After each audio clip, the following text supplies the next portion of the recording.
नमस्कार दोस्तों, स्वागत है आप सभी का आज के मुख्य समाचार के इस वीडियो में। जी हां दोस्तों, मोदी सरकार की तरफ से बड़ी और महत्वपूर्ण खबर की अपडेट निकल कर आ रही है, जिसकी सटीक जानकारी हम आपको इस वीडियो में देंगे। बस आप इस वीडियो के साथ अंत तक बने रहें।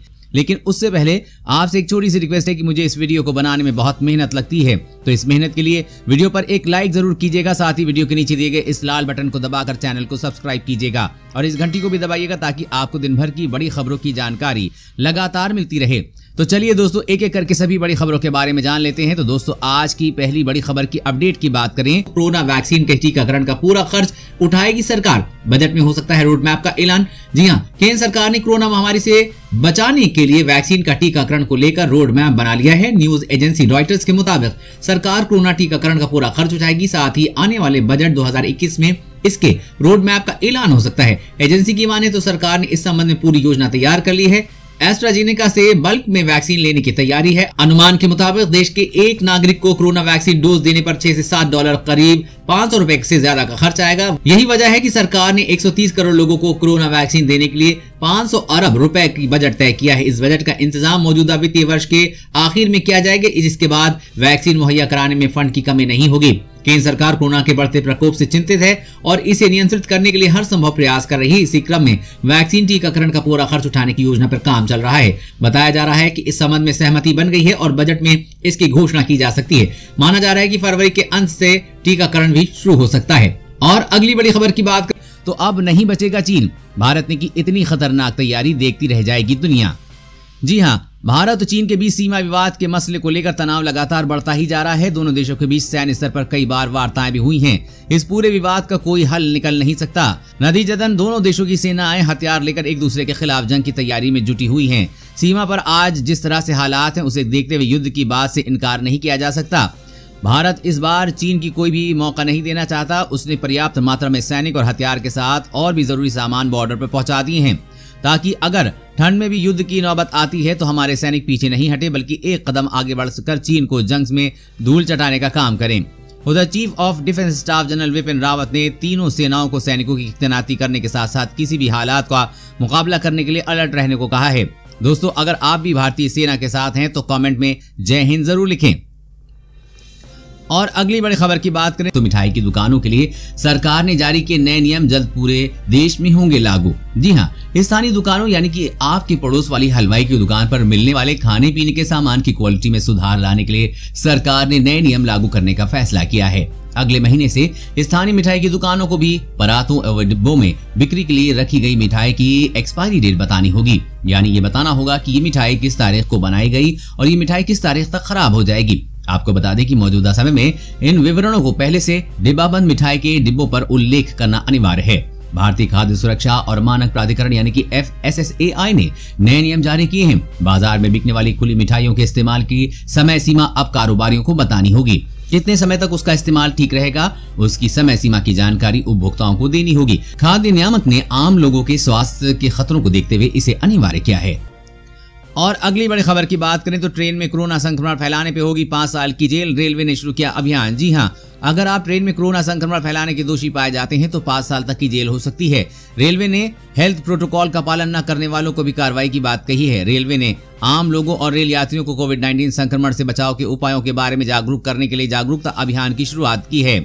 रेलवे प्रशासन ने जागरूकता अभियान चलाने के निर्देश जारी किए हैं। अगर कोई व्यक्ति रेलवे स्टेशनों या ट्रेनों में इन दिशा निर्देशों का पालन नहीं करता है और कोरोना संक्रमण फैलाने का जिम्मेदार पाया जाता है तो रेलवे ऐसे व्यक्ति के खिलाफ कानूनी कार्रवाई करेगा।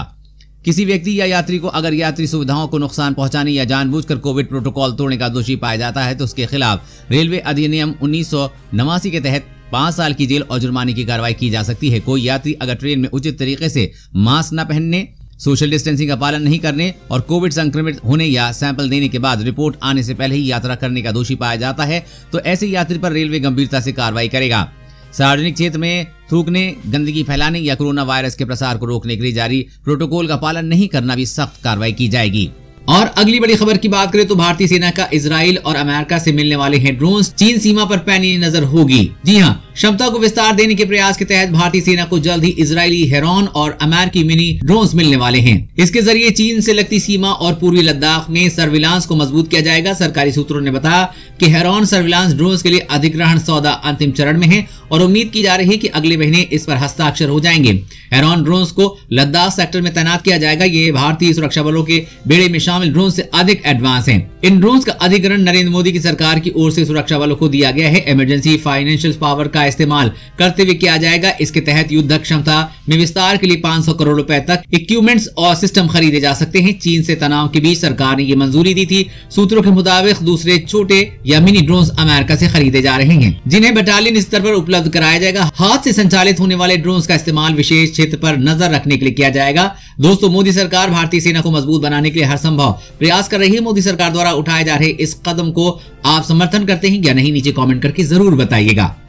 और अगली बड़ी खबर की बात करें तो महंगा हो सकता है पेट्रोल डीजल, 6 रुपए प्रति लीटर तक ड्यूटी बढ़ा सकती है सरकार। जी हां, पेट्रोल डीजल महंगा होने वाला है। 1 लीटर पेट्रोल डीजल पर झटके में 6 रुपए एक्साइज ड्यूटी बढ़ाने की तैयारी है। केंद्र सरकार फिर से पेट्रोल डीजल पर एक्साइज ड्यूटी बढ़ाने पर अभी विचार कर रही है। रिपोर्ट्स की माने तो सरकार 6 रुपए तक एक्साइज ड्यूटी लगा सकती है। इससे पहले सरकार ने मई 2020 में पेट्रोल पर 10 रुपए प्रति लीटर और डीजल पर 13 रुपए प्रति लीटर ड्यूटी बढ़ाई थी। कोरोना संक्रमण से उबरने के लिए सरकार फंड जुटाने के लिए पेट्रोल डीजल पर ड्यूटी बढ़ा रही है। एक रिपोर्ट के मुताबिक महामारी के चलते अर्थव्यवस्था को बड़ा झटका लगा है। जल्द ही अर्थव्यवस्था को पटरी पर लाने और इस बीच हुए नुकसान को पूरा करने के लिए फंड्स की जरूरत है। साथ ही सरकार अर्थव्यवस्था में जान फूंकने के लिए तीसरे राहत पैकेज का भी ऐलान कर सकती है। ऐसे में सरकार को बड़े फंड्स की जरूरत है। सरकार पेट्रोल डीजल पर एक्साइज ड्यूटी बढ़ाकर फंड्स जुटाने की तैयारी कर रही है। जल्द ही पेट्रोल और डीजल के दामों में बढ़ोतरी होगी। और अगली बड़ी खबर की बात करें तो केंद्र सरकार का फैसला, चोरी व अपहरण करने वाले अपराधियों का रद्द होगा ड्राइविंग लाइसेंस। जी हाँ, केंद्र सरकार ने पहली बार चोरी करने अथवा यात्री का अपहरण करने वाले अपराधियों पर नकेल कसने के मकसद से उनका ड्राइविंग लाइसेंस यानी कि डीएल रद्द करने का फैसला किया है। इसके साथ ही सरकार सूचना प्रौद्योगिकी का सहारा लेगी। डीएल व वाहन से जुड़े सभी दस्तावेजों को एम परिवहन पर डाउनलोड कर इलेक्ट्रॉनिक रिकॉर्ड रखा जाएगा। राज्यों को भी अपना पोर्टल बनाना होगा जो कि एम परिवहन से संबद्ध रहेगा। सरकार के इस फैसले से क्षेत्रीय परिवहन कार्यालय यानी कि आरटीओ में व्याप्त भ्रष्टाचार पर अंकुश लगेगा। मंत्रालय के एक वरिष्ठ अधिकारी ने बताया है कि पहली बार वाहन चोरी करने वालों का ड्राइविंग लाइसेंस रद्द करने का कानून लागू किया जा रहा है। वर्तमान व्यवस्था में पुलिस वाहन चोर पकड़ने पर संबंधित धाराओं में एफआईआर दर्ज कर जेल भेज देती थी। उसका ड्राइविंग लाइसेंस रद्द करने का प्रावधान नहीं था। राज्यों से नया पोर्टल बनाने को कहा गया है। पुलिस को उक्त पोर्टल पर चोर के बारे में उल्लेख करना होगा। इसके आधार पर क्षेत्रीय परिवहन कार्यालय यानी कि आरटीओ उसका ड्राइविंग लाइसेंस रद्द करेगा। साथ ही देश में सभी ड्राइविंग लाइसेंसों को आधार नंबर से जोड़ने की प्रक्रिया चल रही है। इससे फर्जी डीएल बनवाना आसान नहीं होगा। दोस्तों, आप इस नए कानून का समर्थन करते हैं या नहीं, नीचे कमेंट करके जरूर बताइएगा। और अगली बड़ी खबर की बात करें तो निशाने पे केवल लद्दाख नहीं, चीन ने पूरी एलएसी पे बढ़ाए सैनिक। जानिए क्या है ड्रैगन के इरादे। जी हाँ, पूर्वी लद्दाख में अप्रैल महीने से जारी भारत चीन के बीच सीमा विवाद अभी भी समाप्त नहीं हुआ है। दोनों देशों के बीच तनावपूर्ण माहौल बना हुआ है। अब ये सामने आया है कि चीन ने सिर्फ लद्दाख में ही नहीं बल्कि वास्तविक नियंत्रण रेखा यानी कि एलएसी के अन्य हिस्सों में भी सैन्य उपस्थिति बढ़ाई है। पीपुल्स लिबरेशन आर्मी के वेस्टर्न थिएटर कमांडर के तहत आने वाली एलएसी पर चीन ने पहले ही तुलना में काफी मिलिट्री इंफ्रास्ट्रक्चर को बढ़ाया है। इंफ्रास्ट्रक्चर अपग्रेड पर नए सिरे से फोकस और तैनाती किए जाने के भारतीय अधिकारियों को संदेह होने लगा है कि ये राष्ट्रपति शी जिनपिंग के तिब्बत का चीनीकरण करने की कोशिश को भी हिस्सा हो सकता है। एक शीर्ष योजनाकार ने कहा कि हम अपेक्षा कर रहे हैं कि चीन उन्हीं जगह पर सैन्य तैनाती करेगा और इंफ्रास्ट्रक्चर बनाएगा जहां पर दोनों देश आमने सामने की स्थिति में हैं। लेकिन मामला ये नहीं है। उन्होंने कहा ये साफ तौर पर इंफ्रास्ट्रक्चर अपग्रेड के जरिए से स्वायत्त क्षेत्र के सैन्यकरण करने की कोशिश की गई है। हाल ही तिब्बत इलाके की कुछ सैटेलाइट तस्वीरें सामने आई हैं जिससे पता चला है कि चीन पूरी एलएसी पर सैनिकों की संख्या बढ़ा रहा है।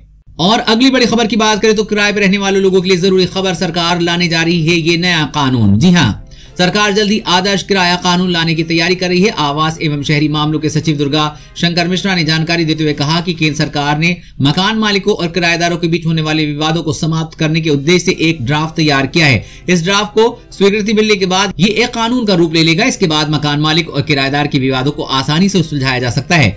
मॉडल किराया कानून के अंतर्गत एडवांस किराया लेने पर रोक लगाई गई है। इसमें मकान मालिक को 2 महीने से अधिक का किराया एडवांस में नहीं ले सकेंगे। यदि कोई व्यक्ति निर्धारित समय से अधिक रहता है तो उससे पहले 2 महीने का किराया 2 गुना देना होगा। आदर्श किराया कानून में किराएदारों के हितों का भी ध्यान रखा गया है। मकान मालिक एग्रीमेंट की अवधि के बीच में किराया नहीं बढ़ा सकेंगे। यदि मकान मालिक किराया बढ़ाना चाहते हैं तो उसे 3 महीने पहले नोटिस देना होगा। एग्रीमेंट की अवधि समाप्त होने के बाद मकान मालिक को सिक्योरिटी मनी वापस करनी होगी। यदि कोई विवाद होता है तो मकान मालिक किराएदार की बिजली और पानी आपूर्ति जैसी मूलभूत आवश्यकताओं को बंद नहीं कर सकता है। मोदी सरकार जल्द इस कानून को पूरे देश में लागू करेगी। दोस्तों, आज की खबरों में बस इतना ही। इसी तरह हर रोज काम की खबरें जानने के लिए आप हमेशा हमारे साथ जुड़े रहें। हमारे साथ जुड़ने के लिए वीडियो के नीचे दिए गए इस लाल बटन को दबाइए और साथ ही इस घंटी को भी दबाइए ताकि आपको हर खबर की सटीक जानकारी मिल सके। जय हिंद।